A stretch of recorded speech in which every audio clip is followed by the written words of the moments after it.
You ask a stupid question, and if you're in a crowd and you ask a stupid question, 80% of the people in the crowd have the same question. They're just too cowardly to ask. But you ask and then someone actually tells you, you never have to ask that question again.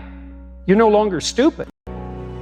What's one thing I'm doing wrong that I know I'm doing wrong, that I could fix, that I would fix? And it won't be one you want, but it'll be the necessary one.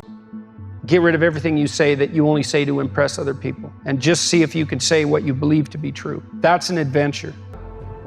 Well, who is it that's doing that manipulating? So even if you get the grade, it's not you that got the grade. Everyone does it, you know, which they don't, by the way. Seeking for sure, but also telling. And so here's a way of thinking about that, because you get in trouble. The first question might be, do you need to aspire to something? You have to go act out in the world. See if you can put yourself together. Doesn't matter what I'm suffering from. Okay, well, let's say you want your life to be meaningful. It actually matters. So let's say you go over your past with a fine-tooth comb and you decide you're going to take responsibility for everything that you did that was wrong and everything that you failed to do that you could have done that was right. It's like, does that change the world? It's like, depends on how thoroughly you do it. You might say it changes the world like nothing else possibly can. And I think that that's actually right. You have to allow yourself a certain latitude for error. And that's a useful thing to know too. One of the things I tell people when they're trying to develop a vision for their life or an implementable plan is make a bad plan. Like, make the best one you can, but don't get obsessive about it. It's like, make a plan, implement it.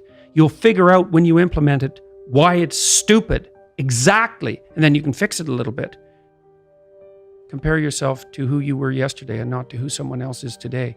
It's the same basic idea, right? Is that you have to get your markers for success right, because otherwise you can end up in the situation you described, which is that, like, there's always people out there who are doing far better than you on pretty much anything you want to imagine.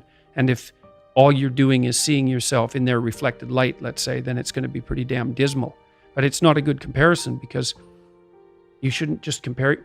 Well, first of all, there's danger in just comparing yourself to others, period, because they're not you, and God only knows what struggles they had to undertake to get to where they were, or what burdens they're currently carrying that you're not aware of. You just don't know any of that. But you can certainly contrast yourself with yourself.